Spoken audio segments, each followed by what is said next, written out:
ಹಾಡುವನ್ನು ಕೇಳೋದಕ್ಕಿಂತ ಮುಂಚೆ ಚಂದ್ರಶೇಖರ್ ಕಂಬಾರ್ ರಚಿಸಿರ್ತಕ್ಕಂತಹ ಒಂದು ಹಾಡು ಹಿಂದೆ ಮೂಡಲ ಮನೆ ಅಂತಕ್ಕಂಥ ಧಾರಾವಾಹಿ ಬರ್ತಾ ಇತ್ತು. ಅದರ ಸಾಂಗ್ ಅನ್ನ ಅಥವಾ ಹಾಡನ್ನ ಕೇಳಿ ನಂತರ ಪಾಠವನ್ನ ನಾಟಕವನ್ನ ಕೇಳ್ತಾ ಹೋಗಿ.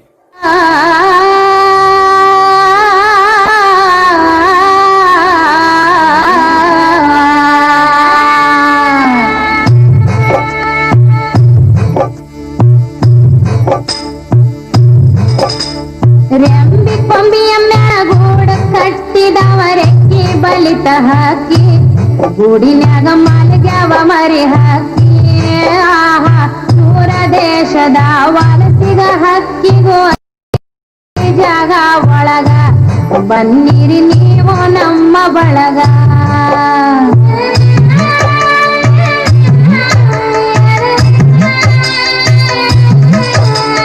ಹಳೆಯ ಬಾವಿಯ ತಳದ ನೀರಿನಾಗ ಹಸಿರ ಚಿಗುರುತ್ತಾವ, ಬೇರಿನ ಮೊಳಕೆ ಒಡೆಯುತ್ತಾವ, ಭೂತ ಬೇತಾಳ ಜೋತ ಬಾವಲಿ ಮ್ಯಾಲ ತೂಗುತ್ತಾವ, ಮರದಾಗ ಕರಗ ಕುಣಿಯುತ್ತಾವ.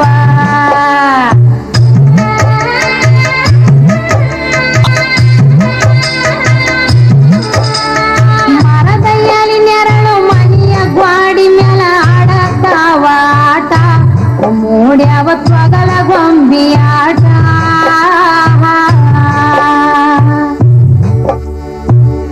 ಕರುಳ ಬಳ್ಳಿಯ ಕತಿಯ ಹೇಳತಾವ ನೋಡ್ರಿ ಶಾಂತ ಚೇತ, ನಾವು ನೀವು ಅದರ ಭಾಗ ಮಾತ್ರ.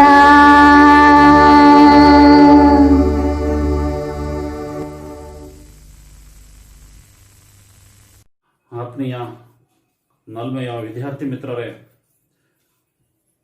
ಕಳೆದ ತರಗತಿಗಳಲ್ಲಿ ನಾನು ನಿಮಗೆ ಸಾಕಷ್ಟು ವಿಚಾರಗಳನ್ನು ನಿಮ್ಮ ಜೊತೆ ನಾನು ಮಾತಾಡ್ತಾ ಇದ್ದೆ.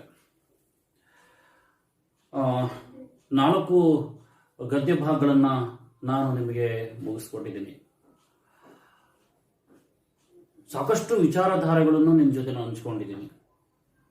ಗಾಂಧಿ ಪಾಠದಿಂದ ಹಿಡಿದು ರಾಗಿ ಮುದ್ದೆ, ಜ್ಯೋತಿಷ್ಯ ವಿಮರ್ಶೆಯ ವಿಚಾರಗಳು, ಶಾಸ್ತ್ರಿ ಮಾಸ್ತರರ ಅವರ ಬಾಳು ಬದುಕಿನ ನೋವಿನ ಕಥೆಗಳು, ಇವುಗಳೆಲ್ಲವುಗಳನ್ನ ನಾನು ನಿಮ್ಮ ಜೊತೆ ಸಾಕಷ್ಟು ವಿಚಾರಗಳನ್ನ ನಿಮ್ಮ ಜೊತೆ ಹಂಚ್ಕೊಳ್ತಾ ಇದ್ದೆ. ಇವತ್ತು ಬೋಳೆ ಶಂಕರ ಅಂತಕ್ಕಂಥ ನಾಟಕವನ್ನ ನಿಮಗೆ ಹೇಳ್ತೀನಿ. ರಚನಾಕಾರರು ನಾಟಕಗಾರರಾದಂಥ ಸಾಹಿತಿಗಳು ಹಾಗೂ ಖ್ಯಾತ ಬರಹಗಾರರು, ಆಮೇಲೆ ಸಂಗೀತಗಾರರು ಹೌದು. ಸಾಕಷ್ಟು ಸಿನಿಮಾಗಳಿಗೆ ಅವರು ಸಂಗೀತ ನಿರ್ದೇಶನವನ್ನು ಮಾಡಿದಂಥವರು. ಉತ್ತರ ಕರ್ನಾಟಕದ ಮನೆ ಮಾತಾಗಿರ್ತಕ್ಕಂಥ ಡಾಕ್ಟರ್ ಚಂದ್ರಶೇಖರ್ ಕಂಬಾರ್. ಮತ್ತಷ್ಟು ಮಾತಾಡೋಕ್ಕಿಂತ ಮುಂಚೆ ನಾಟಕದ ಬಗ್ಗೆ ಒಂದಿಷ್ಟು ಮಾಹಿತಿಗಳನ್ನ ಕೊಟ್ಬಿಡೋಣ. ಒಂದು ಹವ್ಯಾಸದ ಹಿನ್ನೆಲೆಯಲ್ಲಿ ನಾಟಕಗಳು ಹುಟ್ಟುಕೊಂಡು ಅಂತ. ಭಾರತದ ಇತಿಹಾಸದಲ್ಲಿ ನಾಟಕಗಳ ಪ್ರಾರಂಭ ಸಾಕಷ್ಟಿದೆ. ಅವುಗಳ ಹಿನ್ನೆಲೆ ಸಾಕಷ್ಟು ಇರೋದರ ಜೊತೆಗೆ ನಾಟಕಗಳನ್ನ ನಮ್ಮಲ್ಲಿ ಇತ್ತೀಚಿನ ದಿನಗಳು ಮತ್ತೊಂದು 50 ವರ್ಷಗಳ ಅಂತರದಲ್ಲಿ ನಾವು ನೋಡ್ತಾ ಹೋದಾಗ ನಾಟಕಗಳು ಗ್ರಾಮಾಂತರ ಪ್ರದೇಶಗಳಲ್ಲಿ ಹಬ್ಬ ಹರಿದಿನಗಳು, ಜಾತ್ರೆಗಳು, ಉತ್ಸವಗಳು ಮುಂತಾದಂಥ ದಿನಗಳಲ್ಲಿ ಸಾಕಷ್ಟು ಸಂಭ್ರಮ ಪಡ್ತಕ್ಕಂಥ ಜನಗಳನ್ನ ನೀವು ನೋಡಿದಂಥ ವಿಧಾನಗಳು ನಿಮ್ಮ ಹಿರಿಯರು ನೋಡಿರ್ತಾರೆ. ಪ್ರಾರಂಭದಲ್ಲಿ ನಾಟಕಗಳು ಪ್ರಾರಂಭವಾಗಿದ್ದು ಗ್ರೀಸ್ ಅಥವಾ ಗ್ರೀಕ್ ಅಲ್ಲಿ ಅಂತಕ್ಕಂಥ ಅಭಿಪ್ರಾಯ ಇದೆ. ಅಷ್ಟು ಪ್ರಸಿದ್ಧವಾದಂಥ ನಾಟಕಗಳು ಅಲ್ಲಿ ಹುಟ್ಟಿದವು ಅಂತಕ್ಕಂಥ ವಿಚಾರಗಳು ಸಿಗ್ತವೆ. ನಾವು ನಾಟಕ ಅಂದ ತಕ್ಷಣ ನಮಗೆ ಜ್ಞಾಪಕಕ್ಕೆ ಬರ್ತಕ್ಕಂಥದ್ದು ಮಹಾನ್ ನಾಟಕಗಾರ ಶೇಕ್ಸ್ಪಿಯರ್ನಂತ ಮಹಾನ್ ನಾಟಕಗಾರ ಮತ್ತೊಬ್ಬ ಸಿಗೋಕ್ ಸಾಧ್ಯತೆಗಳಿಲ್ಲ. ಕಾರಣ ಆತನ ನಾಟಕಗಳಲ್ಲಿರ್ತಕ್ಕಂಥ ಪಾತ್ರಗಳ ವೈವಿಧ್ಯತೆ. ನಮ್ಮಲ್ಲಿರ್ತಕ್ಕಂಥ ಮಾಧ್ಯಮಗಳು, ನಾಟಕಗಳು, ಸಿನಿಮಾಗಳು ಹೇಗಿದಾವೆ ಅಂತಕ್ಕಂಥದ್ದು ನಿಮಗೆಲ್ಲರಿಗೂ ಗೊತ್ತೇ ಇದೆ. ಹೇಗಿದಾವೆ? ಇಲ್ಲಿರತಕ್ಕಂಥ ಹೀರೋ ಅಥವಾ ಹೀರೋಯಿನ್ ಅಥವಾ ನಾಯಕ ನಾಯಕಿನೇ ಇಡೀ ಕಥೆಯ ಕೇಂದ್ರ ಬಿಂದುಗಳು. ಇನ್ನುಳಿದವೆಲ್ಲರೂ ನಾಮಾವಶೇಷಗೋಸ್ಕರ, ಒಂದಿಷ್ಟು ಹಾಸ್ಯಕ್ಕೋಸ್ಕರ, ಒಂದಿಷ್ಟು ಬರ್ಬೋದಷ್ಟೇನೆ. ಶೇಕ್ಸ್ಪಿಯರ್ನ ನಾಟಕಗಳಲ್ಲಿ ಇವ್ಯಾವೂ ಇಲ್ಲ.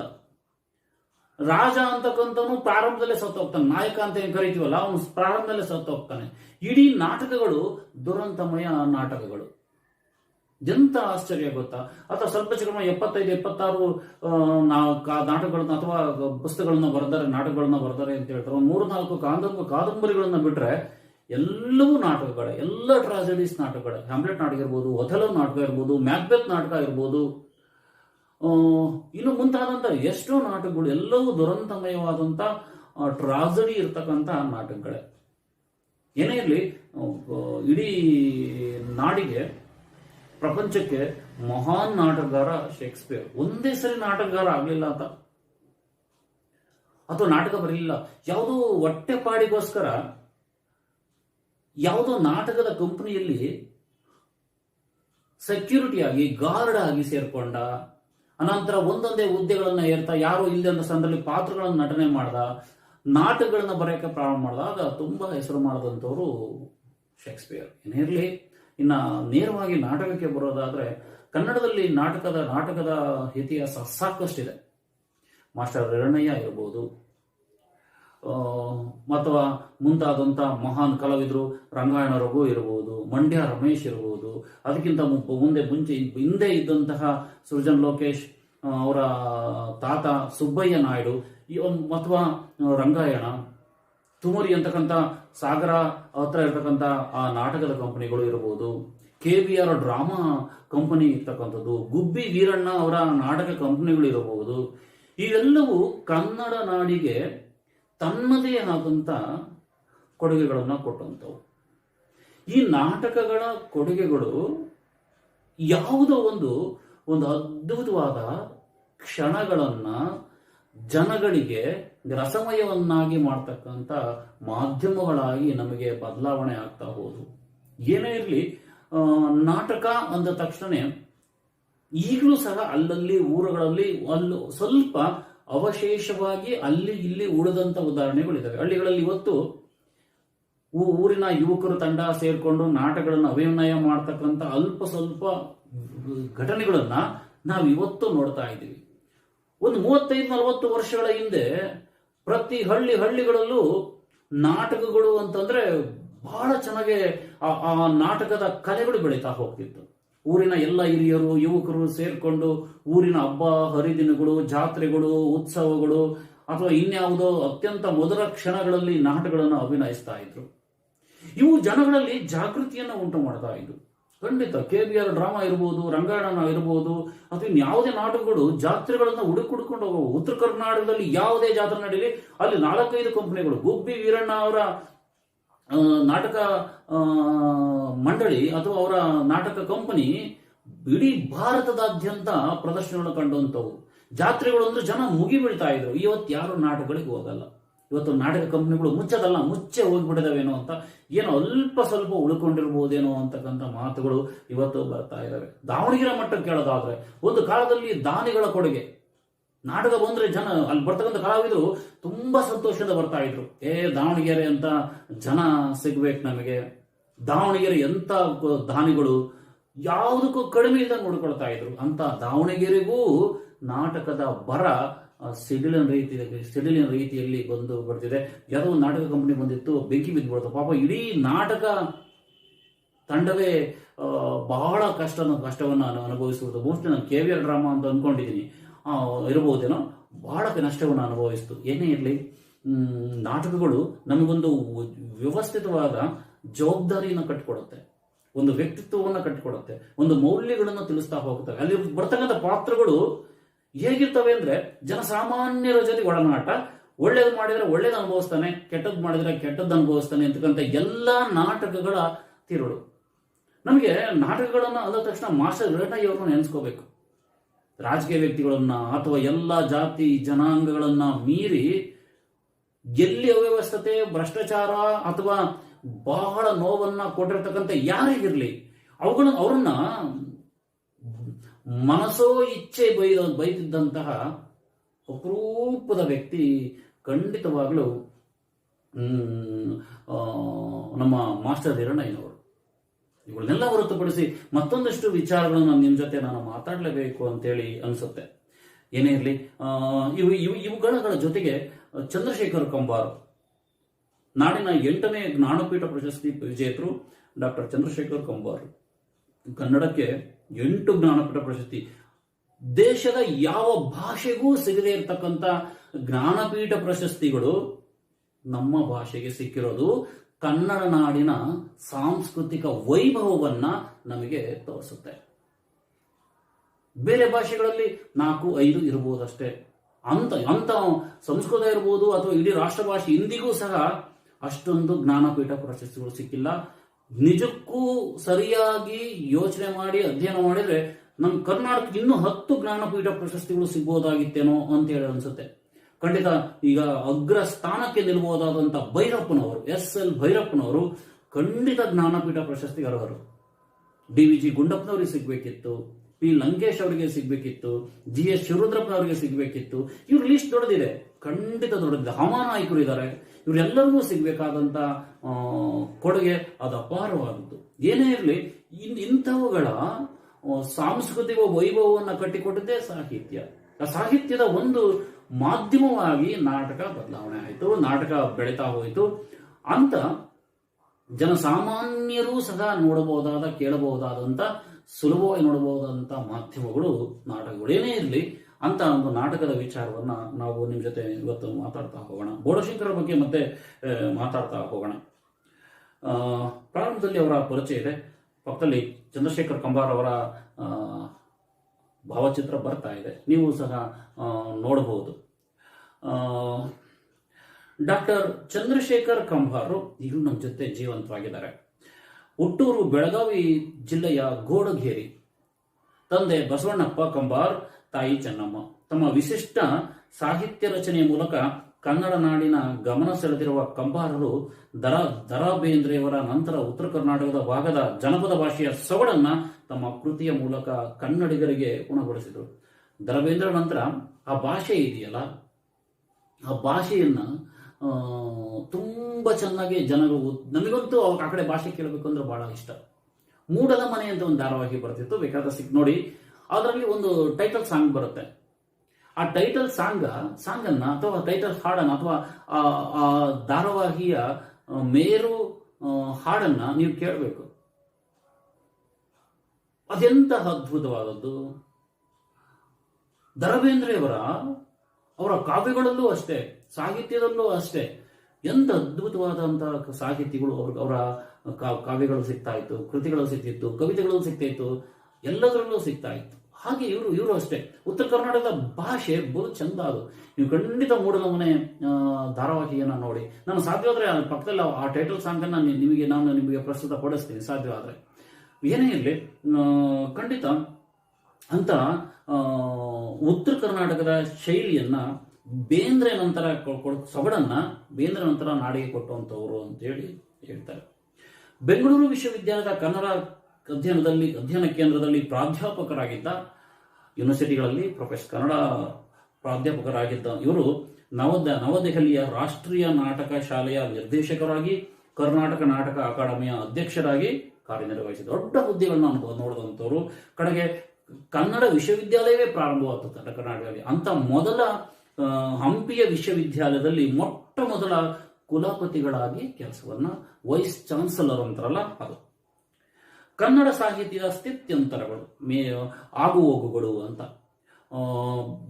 ಏರು ಬೆಳವಣಿಗೆಗಳು ಅಂತ ಹೇಳಿನೂ ಕರೀತಾರೆ. ಚಳವಳಿಯ ದೃಷ್ಟಿ ಧೋರಣೆಗಳನ್ನ ಕರಗತ ಮಾಡಿಕೊಂಡು ಕನ್ನಡ ಸಾಹಿತ್ಯ ಸಾಂಸ್ಕೃತಿಕ ಕ್ಷೇತ್ರಗಳಲ್ಲಿ ತಮ್ಮ ಛಾಪ್ ಅಂದ್ರೆ ಗುರುತು ಅಂತ ಎಲ್ಲವನ್ನ ಅಧ್ಯಯನ ಮಾಡಿ ತುಂಬಾ ಚೆನ್ನಾಗಿ ಸಾಹಿತ್ಯ ಬರೆದಂತವರು ಡಾಕ್ಟರ್ ಚಂದ್ರಶೇಖರ್ ಕಂಬಾರರು ಕವಿ, ನಾಟಕಗಾರ, ನಟ, ಚಲನಚಿತ್ರ ಹಾಗೂ ಸಂಗೀತ ನಿರ್ದೇಶಕರು, ಜಾನಪದ ತಜ್ಞರು, ಉತ್ತಮ ಆಡಳಿತಗಾರರ ಜೊತೆಗೆ ಅಧ್ಯಾಪಕರು. ತುಂಬಾ ಚೆನ್ನಾಗಿ ಮಾತಾಡ್ತಾರೆ, ತುಂಬಾ ಅದ್ಭುತವಾದಂತಹ ಶಿಕ್ಷಕರು ಅಂತಲೂ ಹೇಳ್ತಾರೆ. ಅವರ ಕೃತಿಗಳು ಅಣ್ಣ ತಂಗಿ, ಕರಿಮಾಯಿ, ಜಿ.ಕೆ. ಮಾಸ್ತರ ಪ್ರಣಯ ಪ್ರಸಂಗ ತುಂಬಾ ಚೆನ್ನಾಗಿತ್ತು. ಜಿ.ಕೆ. ಮಾಸ್ತರ ಪ್ರಣಯ ಪ್ರಸಂಗ ಅಂತೇಳಿ ಪದವಿಯಲ್ಲಿ ನಾನು ಪಾಠ ಮಾಡೋದಂತ ನೆನಪಿದೆ.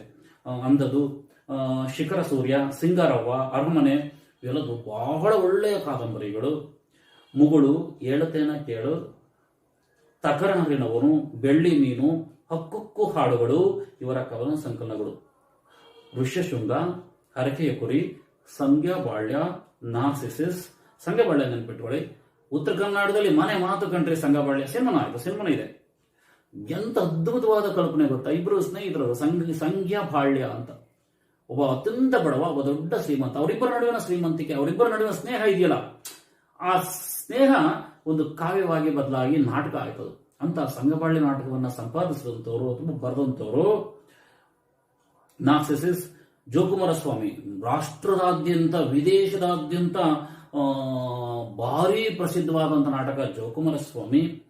ಪುಷ್ಪರಾಣಿ, ಸಿರಿಸಂಪಿಗೆ, ಜಯಿಸಿದ ನಾಯಕ, ಬೆಂಬತ್ತಿದ ಕಣ್ಣು ಮುಂತಾದ ನಾಟಕಗಳನ್ನು ಬರೆದಿದ್ದಾರೆ. ಸಾಕಷ್ಟು ನಾಟಕಗಳನ್ನ ಚಂದ್ರಶೇಖರ್ ಕಂಬಾರ್ ಬರೆದಿದ್ದಾರೆ.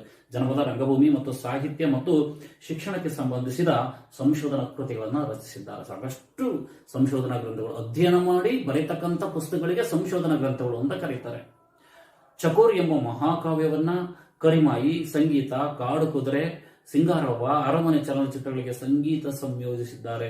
ಕರಿಮಾಯಿ ಅಂತ ಬಹಳ ಒಳ್ಳೆಯ ಕಾದಂಬರಿ ಅದು ಅಂತ ಸಿನಿಮಾ ಆಗಿದೆ. ಸಂಗೀತ ಅಂತಕ್ಕಂಥ ಕಾಡು ಕುದುರೆ ಎಂತ ಅದ್ಭುತವಾದ ಕಾನ್ಸೆಪ್ಟ್. ಇಡೀ ಕಾಡಲ್ಲೇ ಅದನ್ನ ತೆಗೆದಿದ್ದಾರೆ, ಕಾಡು ಕುದುರೆ ಅಂತ. ತುಂಬಾ ಚೆನ್ನಾಗಿದೆ, ಸಿಕ್ಕರೆ ನೋಡಿ ಅಂತ ಸಿನಿಮಾ. ಸಿಂಗಾರವ್ವ, ಅರಮನೆ ಮುಂತಾದ ಚಲನಚಿತ್ರಗಳನ್ನೆಲ್ಲವೂ ಇವರು ಸಂಗೀತ ನಿರ್ದೇಶನ ಮಾಡಿದ್ದಾರೆ.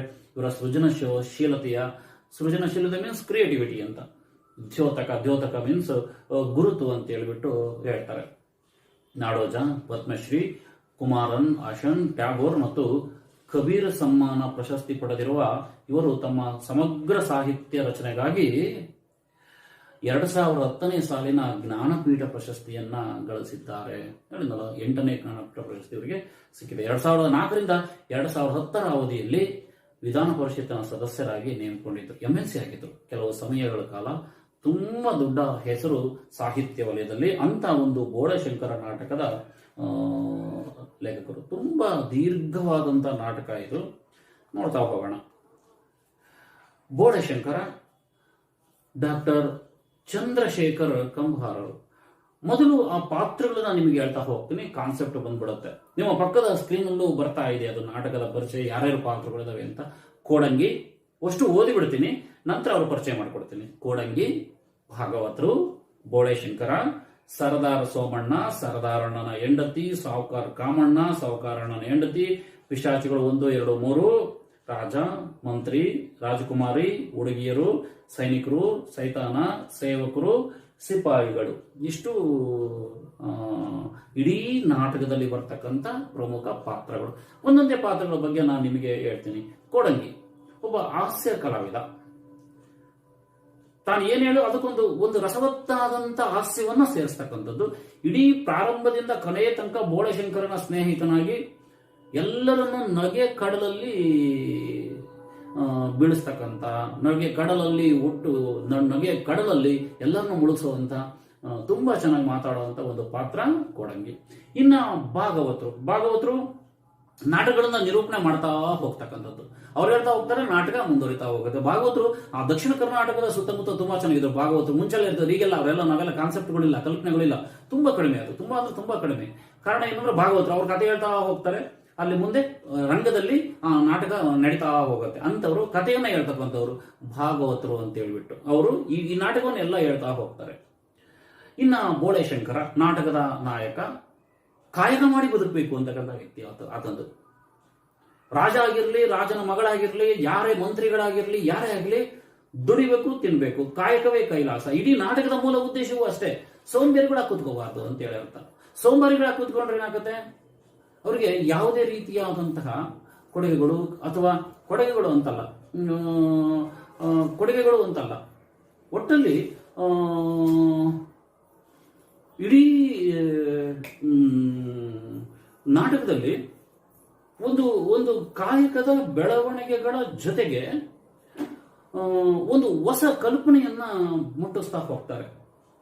ಅಂತ ಕೊಡುಗೆಗಳು, ಕಾಯಕ ಮಾಡಬೇಕು, ದುಡಿಬೇಕು, ಬದುಕಬೇಕು, ಶ್ರೀಮಂತಿಕೆ ಇರಬಾರ್ದು, ಸಮಾಜ ಕೇಂದ್ರಿತವಾದಂತಹ ವ್ಯವಸ್ಥೆ ಇರಬೇಕು. ಇವುಗಳೆಲ್ಲವೂ ಏನಿದಾವಲ್ಲ, ಇದೇ ಈ ವ್ಯವಸ್ಥೆಯ ಮೂಲ ಉದ್ದೇಶ. ಏನೇ ಇರಲಿ, ಆಗ ಬೋಳೆ ಶಂಕರ, ಇವುಗಳ ಜೊತೆಗೆ ಸರ್ದಾರ್ ಸೋಮಣ್ಣ, ಬೋಳಶಂಕರನ ಅಣ್ಣ, ದೊಡ್ಡ ಅಣ್ಣ, ಸರ್ದಾರ್ ಅಣ್ಣನ ಹೆಂಡತಿ ಬರ್ತಾಳೆ. ಸರ್ದಾರ್ ಅಣ್ಣ ಸೋಮಣ್ಣನ ಹೆಂಡತಿ, ಸಾವುಕಾರ ಕಾಮಣ್ಣ ಎರಡನೇ ಅಣ್ಣ, ಅವನ ಹೆಂಡತಿ. ಇವರು 4 ಜನ, ಇಬ್ರು ಅಣ್ಣಂದಿರು, ಇಬ್ರು ಅತ್ತಿಗೆರಿದಾರಲ್ಲ, ಇವರು ದೊಡ್ಡ ಆಸೆ ಬರುಕರು. ಒಂದಿಷ್ಟು ಕೆಲಸ ಮಾಡದೆ ಬರೀ ಕುತ್ಕೊಂಡು ತಿನ್ಬೇಕು, ಅಧಿಕಾರ ಸಿಗ್ಬೇಕು, ಹಣ ಸಿಗ್ಬೇಕು, ಶ್ರೀಮಂತರಾಗಬೇಕು, ರಾಜ್ಯದ ಒಡೆಯರಾಗಬೇಕು, ಈ ಬರೀ ಇದೇ ಕಲ್ಪನೆಗಳು ಇಡೀ ನಾಟಕದಲ್ಲಿ ಕಂಡು ಬರ್ತವೆ. ಅರ್ಥ ಇಷ್ಟೇ, ನಮಗೆಲ್ಲ ಒಂದು ಕಲ್ಪನೆ ಏನು ಅಂತಂದ್ರೆ, ಆಸೆಗಳೇ ಪಿಶಾಚಿಗಳಾಗಿ ಮನುಷ್ಯನನ್ನ ಹಾಳು ಮಾಡ್ತವೆ ಅರ್ಥ ಅಷ್ಟೇ. ಇಲ್ಲಿ ಬರ್ತಕ್ಕಂಥ ಪಾತ್ರಗಳು ಅಷ್ಟೇ, ಕೆಲವು ಪಿಶಾಚಿಗಳು ಸೈತಾನ ಬರ್ತಾವೆ, ಎಲ್ಲೂ ಹೊರಗಡೆ ಇಲ್ಲ, ಅವೆಲ್ಲವೂ ನಮ್ಮಲ್ಲಿದ್ದಾವೆ. ಇವರಂತೂ ದೊಡ್ಡ ಆಸೆಯ ಪಿಶಾಚಿಗಳು. ಎಲ್ಲ ಬೋಳಶಂಕರನ ಆಸ್ತಿಯನ್ನು ತಗೊಂಡು ಮಜಾ ಮಾಡಿ ಖಾಲಿ ಮಾಡಿಕೊಂಡು ಎಲ್ಲ ಹೋಗಿ ಕಡೆಗೆ ಅವನ ಹತ್ರ ಬಂದು ಅವನನ್ನೇ ಮೋಸ ಮಾಡೋಕೆ ಪ್ರಯತ್ನ ಪಟ್ಟಂತವ್ರು ಈ 4 ಜನ, ಇಬ್ರು ಅಣ್ಣಂದಿರು, ಇಬ್ರು ಅತ್ತಿಗೆಯರು. ಏನೇ ಇರಲಿ, ಇಂಥ ವಿಚಾರಗಳನ್ನ ಇಲ್ಲಿ ಬರಿತಾ ಹೋಗ್ತಾರೆ. ಇರ್ಲಿ ಅಂತ ಸಾವುಕಾರ ಕಾಮಣ್ಣ, ಸಾವುಕಾರ ಅಣ್ಣನ ಹೆಂಡತಿನ ಪಿಶಾಚಿಗಳು ತುಂಬಾ ವಿಶೇಷವಾದಂಥವು. ಈ ಪಿಶಾಚಿಗಳು, ದೆವ್ವಗಳು ಅಂತೀವಲ್ಲ ನೋಡ್ರಿ, ದೆವ್ವಗಳಿಗೂ ಭೂತಗಳಿಗೂ ಪಿಶಾಚಿಗಳು ತುಂಬಾ ವ್ಯತ್ಯಾಸ ಇದೆ. ದೆವ್ವಗಳೇ ಬೇರೆ, ಪಿಶಾಚಿಗಳೇ ಬೇರೆ, ಸೈತಾನ್ಗಳೇ ಬೇರೆ. ಅವಕ್ಕೆ ಒಂದೊಂದು ಕಲ್ಪನೆಗಳು, ಖಂಡಿತ ಕಲ್ಪನೆಗಳಿದಾವೆ. ದೆವ್ವ ಅಂದ್ರೇನು, ಭೂತ ಅಂದ್ರೇನು, ಪಿಶಾಚಿಗಳೇಂದ್ರೇನು, ಅವು ಯಾಕಂಗಾಗ್ತವೆ, ಖಂಡಿತ ಶಾಸ್ತ್ರಗಳಲ್ಲಿ ಅದಕ್ಕೆ ಉದಾಹರಣೆ ಸಿಗ್ತವೆ. ಇಲ್ಲಿ ಪಿಶಾಚಿಗಳು ಮನುಷ್ಯನ ದುರಾಸೆಯ ಪ್ರತಿಬಿಂಬಗಳು, ಅಷ್ಟು ಮಾತ್ರ ತಿಳ್ಕೊಳ್ರಷ್ಟೇ. ಈ ಎಲ್ಲ ಹೊರಗಡೆ ಇದಾವೆ ಅಂತಲ್ಲ. ದೆವ್ವಗಳು ಇದಾವೆ, ಇಲ್ಲ ಅಂತಕ್ಕಂಥದ್ದು ಇವತ್ತಿನ ಕಾಲದಲ್ಲಿ ಇಲ್ಲ ಅಂದ್ರೂ ಕಷ್ಟ, ಇದಾವೆ ಅಂದ್ರೂ ಕಷ್ಟನೇ. ಇದಾವೆ ಅಂದ್ರೆ ತೋರಿಸ್ಬೇಕಾಗತ್ತೆ. ಇಲ್ಲ ಅಂತಂದ್ರೆ ಎಲ್ಲೋ ಒಮ್ಮೊಮ್ಮೆ ಅಗೋಚರ ಶಕ್ತಿಗಳು ನಮ್ಗೆ ಅಂತವು ಕಾಣಿಸ್ತಾನೆ ಇರ್ತವೆ. ಹೇಳಿದಲ್ಲ, ದೆವ್ವಗಳು, ಭೂತಗಳು ಒಂದೊಂದು ಕಲ್ಪನೆಯಿಂದ ಅವು ಬರ್ತವೆ. ಆತ್ಮ ಸಂತೋಷ ಆಗದೆ ಇದ್ರೆ, ಆತ್ಮ ತೃಪ್ತಿ ಆಗದೆ ಇದ್ರೆ, ನಿರ್ದಿಷ್ಟವಾದಂತ ಮೋಕ್ಷ ಸಿಗದೆ ಇದ್ರೆ ಪಿಶಾಚಿಗಳು, ಭೂತಗಳಾಗಿ, ಸೈತಾನಗಳಾಗಿ ನಾವು ಅವು ಕಲ್ಪನೆಗಳನ್ನ ನಾವು ನೋಡ್ತಾ ಹೋಗ್ತೀವಿ. ಏನೇ ಇರಲಿ, ಅಂತ ಪಿಶಾಚಿಗಳು ಇಲ್ಲಿ ಮನುಷ್ಯನನ್ನ ನಾಶ ಮಾಡೋದಕ್ಕೆ ಬರ್ತಕ್ಕಂಥವುಗಳು. ಹೊರಗಿನ ಶಕ್ತಿ ಅಲ್ಲವು, ಮನುಷ್ಯನ ಒಳಗಿರ್ತಕ್ಕಂಥ ದುರಾಸೆಗಳು ಹೊರಗಡೆ ಪ್ರತಿಬಿಂಬವಾಗಿ ಕಾಣಿಸ್ತವೆ. ಅವುಗಳನ್ನ ತುಂಬಾ ಸೂಕ್ಷ್ಮವಾಗಿ ಬರ್ತವೆ. ಆ ಪಿಶಾಚಿಗಳ ಮಾತುಗಳನ್ನ ಕೇಳಿದ್ರೆ ಮನುಷ್ಯನ ಮಾತುಗಳೇ ಸಹಜವಾಗಿ ಕೇಳಿಸ್ತವೆ. ಮನುಷ್ಯನ ಆಸೆಗಳೇ ಪಿಶಾಚಿಗಳಾಗಿ ಬರ್ತವೆ. ಇಲ್ಲೆಲ್ಲೂ ಪಿಶಾಚಿ, ಭೂತಗಳು, ಸೈತಾನಗಳು ಇವೆಲ್ಲವೂ ಏನಿದಾವಲ್ಲ, ಇವೆಲ್ಲವೂ ಪ್ರತಿಯೊಂದು ಸಹ ತಮ್ಮದೇ ಆದಂತ ಮನುಷ್ಯನ ಹಲವಾರು ಗುಣಗಳನ್ನ ತುಂಬಾ ಸೂಕ್ಷ್ಮವಾಗಿ ತಿಳಿಸ್ತಾ ಹೋಗ್ತವೆ. ಅವೇ ಪಿಶಾಚಿಗಳು. ಇನ್ನ ರಾಜ, ಮಂತ್ರಿ, ಇಲ್ಲಿ ರಾಜಕುಮಾರಿ ಬರ್ತಾಳೆ, ಅವನ ತಂದೆ, ಆ ಮಂತ್ರಿ ಬರ್ತಾನೆ, ರಾಜನ ಒಬ್ಬ ಮಂತ್ರಿ, ರಾಜಕುಮಾರಿ, ಹುಡುಗಿಯರು, ಸೈನಿಕರು, ಸೈತಾನ, ಪಿಶಾಚಿಗಳ ಒಡೆಯ ಸೈತಾನ, ಸೇವಕರು ಒಂದಿಷ್ಟು ಜನ ಬರ್ತಾರೆ, ಸಿಪಾಯಿಗಳು. ಸೈನಿಕರಿಗೂ ಸಿಪಾಯಿಗಳಿಗೂ ವ್ಯತ್ಯಾಸ ಇದೆ. ಈ ನಾಟಕದಲ್ಲಿ ತಾವೇ ಸೃಷ್ಟಿ ಮಾಡಿರ್ತಕ್ಕಂಥ ಯಾವುದೋ ದವಸ ಧಾನ್ಯಗಳಿಂದ ಸೈನಿಕರನ್ನ ಮಾಡಿಕೊಡ್ತಕ್ಕಂಥದ್ದು ಒಂದು, ಅವು ಸಿಪಾಯಿಗಳಾಗ್ತವೆ. ಸೈನಿಕರು ಅಂದ್ರೆ ಅದು ಅರ್ಥವೇ ಬೇರೆ. ಏನೇ ಇರಲಿ, ಅವುಗಳ ವಿಶೇಷ ಏನು ಅಂತಂದ್ರೆ ಅಷ್ಟೇ, ಬಂದು ಮನುಷ್ಯನನ್ನ ಕಾಡ್ಸೋದು, ಅಂತರಂಗವನ್ನ ಎಚ್ಚರಿಸ್ತಕ್ಕಂಥದ್ದು ಅಂತ ಹೇಳಿ ಹೇಳ್ತಾರೆ. ಸಿಪಾಯಿಗಳ ಜೊತೆಗೆ ಒಂದಿಷ್ಟು ಜನ. ಸರಿ, ನೇರವಾಗಿ ಪಾಠಕ್ಕೆ ಹೋಗೋದಾದ್ರೆ ಅದರ ಹಿನ್ನೆಲೆಯನ್ನ ಬರೀತಾ ಹೋಗ್ತಾರೆ. ನಗರೀಕರಣದಿಂದ ನಾಡಿನ ಮೂಲ ಸಂಸ್ಕೃತಿ ನೆಲೆ ಕಳೆದುಕೊಳ್ಳುತ್ತಿದ್ದು, ನಗರೀಕರಣ ಅಂದ್ರೆ ಗೊತ್ತಾಗುತ್ತೆ, ಹಳ್ಳಿಯ ಸಂಸ್ಕೃತಿಯನ್ನು ಬಿಟ್ಟು ವೇಗವಾಗಿ ಬೆಳೀತಕ್ಕಂಥ ಬದುಕಿನ ಬಾಳಿನ ವೇಗದ ರೀತಿ ನೀತಿಗಳೇ ನಗರೀಕರಣಗಳು. ನಾವೆಲ್ಲ ಹಳ್ಳಿಯಲ್ಲಿ ಹೆಂಗ್ ಬದುಕನ್ನು ಬದುಕ್ತೀವಿ ನೋಡಿ, ಅವುಗಳನ್ನ ಹೊರತುಪಡಿಸಿ ಇವತ್ತೆಲ್ಲರೂ ನಗರದಲ್ಲಿ ಹೇಗಿರ್ತಾರೋ ಹಾಗೆ ಬದುಕೆ ಪ್ರಯತ್ನ ಮಾಡ್ತಾರೆ. ಈ ನಗರೀಕರಣದಿಂದ ಆಗ್ತಕ್ಕಂಥ ಮೊದಲ ಹೊಡೆತವೇ ಮೂಲ ಸಂಸ್ಕೃತಿಗೆ ಧಕ್ಕೆ. ನಮ್ಮಲ್ಲಿ ಹಬ್ಬ ಹರಿದಿನಗಳು ಮರೆಯಾಗ್ತದವೆ. ಮಾಡ್ತೀವಿ ಹಬ್ಬಗಳನ್ನ ಎಷ್ಟು ಮಟ್ಟಿಗೆ, ಅವು ಯಾವಾಗೂ ಪ್ರಸಂಗಗಳೇ ಸರಿ ಇರಲ್ಲ, ಅಥವಾ ಸಂಪ್ರದಾಯಗಳನ್ನ ಬಿಟ್ಟು ಮಾಡ್ತಕ್ಕಂಥದ್ದು ನಮ್ಮ ಮೂಲ ಸಂಸ್ಕೃತಿಗೆ ಧಕ್ಕೆ ಬಂದಿದೆ. ನೋಡ್ರಿ, ನಮಗೆ ನಮ್ಮ ಸ್ಥಳೀಯ ಹಬ್ಬಗಳು, ಸ್ಥಳೀಯ ವಿಚಾರಗಳು, ಸ್ಥಳೀಯ ನೈತಿಕ ಮೌಲ್ಯಗಳು, ರೂಢಿಗಳು, ಸಂಪ್ರದಾಯಗಳು ನಮ್ಗೆ ಯಾರಿಗೂ ಬೇಕಿಲ್ಲ. ವಿದೇಶಿಯ ಹಬ್ಬ ಹರಿದಿನಗಳು ಅಂದ್ರೆ ನಮಗೆ ಅದು ಯಾವುದೋ ಒಂದು ನಮ್ಮ ಹಬ್ಬಗಳ ಆಚರಿಸ್ತೇವೆ. ನಾವು ಎಷ್ಟೋ ಸಾವಿರ ವರ್ಷಗಳ ಹಿಂದಿನಿಂದಲೂ ನಾವು ಹೊಸ ವರ್ಷ ಯುಗಾದಿ ಅಂತ ಮಾಡ್ತೇವೆ. ನಾಳೆ ಡಿಸೆಂಬರ್ 31 ಬಂತು ಅಂದ್ರೆ ವಿದೇಶ ಸಂಸ್ಕೃತಿ ಮಾರು ಹೋಗ್ತೀವಿ. ನಾವ್ ಹೆಂಗೆ ಅಂದ್ರೆ ನಮಗೆ ನಮ್ಮದು ಅಂತಕ್ಕಂಥದ್ದು ಅಲ್ಲ, ನಮಗೆ ಸರಿಯಾಗಲ್ಲ. ಹಿತ್ತಲ ಮುದ್ದು ಮದ್ದಲ್ಲ ಅಂತಾರೆ, ಅರ್ಥ ಆಗುತ್ತಲ್ಲ. ನಮ್ಮಲ್ಲಿರ್ತಕ್ಕಂಥದ್ದು ನಮಗೆ ಇಷ್ಟ ಆಗಲ್ಲ, ಹೊರಗಿನ ವಿಚಾರಗಳೇ ನಮಗೆ ಬಹಳ ಹೆಚ್ಚು ಅಂತ ಅನಿಸುತ್ತೇನೋ, ಒಮ್ಮೊಮ್ಮೆ ನಮ್ಗೆ ಅನಿಸ್ಬಿಡುತ್ತೆ. ಏನೇ ಇರಲಿ, ಖಂಡಿತ ಮೂಲ ಸಂಸ್ಕೃತಿ ನೆಲೆ ಕಳ್ಕೊಳ್ಳೋದಕ್ಕೆ ಮೂಲ ಕಾರಣ ನಗರೀಕರಣವೇ ಮೂಲ ಕಾರಣ. ಅಂತ ನಗರೀಕರಣದ ಆಸೆಗೆ ಸಾಮಾನ್ಯ ಜನರು ನಗರಕ್ಕೆ ಬಂದು ಇಲ್ಲಿನ ಆಚಾರ ವಿಚಾರಗಳನ್ನ ಹೆಚ್ಚಿಸ್ಕೊಂಡು ಸಂಸ್ಕೃತಿಯನ್ನ ಮರೆತಾ ಇದ್ದಾರೆ ಅಂತೇಳಿ ಹೇಳ್ತಾರೆ. ಗ್ರಾಮೀಣ ಬದುಕು ಅಸ್ಥಿರವಾಗಿದೆ, ಅರ್ಥ ಆಗುತ್ತೆ ಅಂತ ಅನ್ಕೊಂಡೇನೆ. ಇವತ್ತು ಗ್ರಾಮೀಣ ಬದುಕು ಈ ಕಡೆ ನಗರಕ್ಕೂ ಹೊಂದ್ಕೊಳ್ತಾ ಇಲ್ಲ, ಈ ಕಡೆ ಹಳ್ಳಿಗಳಿಗೂ ಹೊಂದ್ಕೊಳ್ತಾ ಇಲ್ಲ. ಅದನ್ನ ನಡೆಸ್ಕೋಬೇಕು ಅಂತೇಳಿ ಹೋಗ್ತಾ ಇರ್ತಾರೆ, ಅದನ್ನ ಪೂರ್ತಿ ಅವಲಂಬಿಸ್ಕೊಳಕ್ಕಾಗಲ್ಲ. ಹಳ್ಳಿ ಬದುಕನ್ನು ಬಿಡಕ್ಕಾಗಲ್ಲ, ನಗರೀಕರಣದ ಬದುಕನ್ನು, ನಗರದ ಬದುಕನ್ನು ಬಿಡಕ್ಕಾಗಲ್ಲ. ಇಂತಹ ಬದುಕು ಇವತ್ತು ಅಸ್ಥಿರ ಆಗಿದೆ. ಶ್ರಮ ಜೀವನಕ್ಕೆ ಬೆಲೆ ಇಲ್ಲವಾಗಿದ್ದು, ಇವತ್ತು ಶ್ರಮ ಜೀವನಕ್ಕೆ ಕಷ್ಟಪಟ್ಟುಕೊಂಡು ದುಡ್ಕೊಂಡು ತಿಂತೀನಿ ಅಂತಕ್ಕಂಥವರ ಬೆಲೆಗೆ, ಅವರ ಶ್ರಮಕ್ಕೆ ಇವತ್ತು ಬೆಲೆ ಸಿಗ್ತಾ ಇಲ್ಲ. ಇವತ್ತು ಯಾರು ರಾಜಕಾರಣಿಗಳಾಗ್ತಾರೆ, ಯಾರು ಶ್ರೀಮಂತರಾಗ್ತಾ ಇದ್ದಾರೆ, ದೊಡ್ಡ ದೊಡ್ಡ ಆಸ್ತಿಗಳು ಮಾಡ್ತಾರೆ ಅಂದ್ರೆ ವಂಚಕರೇ. ಮೋಸ ಮಾಡ್ತಕ್ಕಂಥದ್ದು, ವಂಚನೆ ಮಾಡ್ತಕ್ಕಂಥದ್ದು ನೀವೆಲ್ಲರೂ ನೋಡ್ತೀರಿ. ನಾನು ಪ್ರಾಮಾಣಿಕವಾಗಿ ದುಡಿದು ಮೇಲೆ ಬರ್ತೀನಿ ಅನ್ನೋದಾದ್ರೆ ಅದು ಸಾಧ್ಯವೇ ಇಲ್ಲದಿರ್ತಕ್ಕಂಥ ಪ್ರಸಂಗ. ಅದನ್ನು ಹೇಳ್ತಾರೆ, ಶ್ರಮ ಜೀವನಕ್ಕೆ ಇವತ್ತು ಅದು ಬೆಲೆ ಇಲ್ದಂಗಾಗಿದೆ. ದುರಾಸೆಯ, ದೌರ್ಜನ್ಯದ, ಸ್ವಾರ್ಥಿಗಳ ತಾಣಗಳಾಗಿ ನಗರಗಳು ಮೈದೊಳುತ್ತವೆ. ನೀವು ದಾವಣಗೆರೆ ನೋಡ್ಕೊಳ್ರಿ, ಇಲ್ಲಿ ಇರ್ತಕ್ಕಂಥವ್ರು ಎಲ್ಲರೂ ಬಹುತೇಕ ಜನ ಮಧ್ಯಮ ವರ್ಗದವರು, ಕೆಳವರ್ಗದವ್ರನ್ನ ಬಿಟ್ಟು ನಾನು ಮಾತಾಡ್ತಿದ್ದೀನಿ, ಮೇಲ್ವರ್ಗದವರೆಲ್ಲರೂ ದುರಾಸೆ, ದೌರ್ಜನ್ಯ, ಸ್ವಾರ್ಥಗಳಿಗೆ ಎಂತರನ್ನೂ ಬೇಕಾದರೂ ಬಲಿ ಕೊಡ್ತಕ್ಕಂಥ ಜನಗಳೇ ನಗರದಲ್ಲಿ ಜಾಸ್ತಿ ಆಗ್ತಾ ಇದ್ದಾರೆ.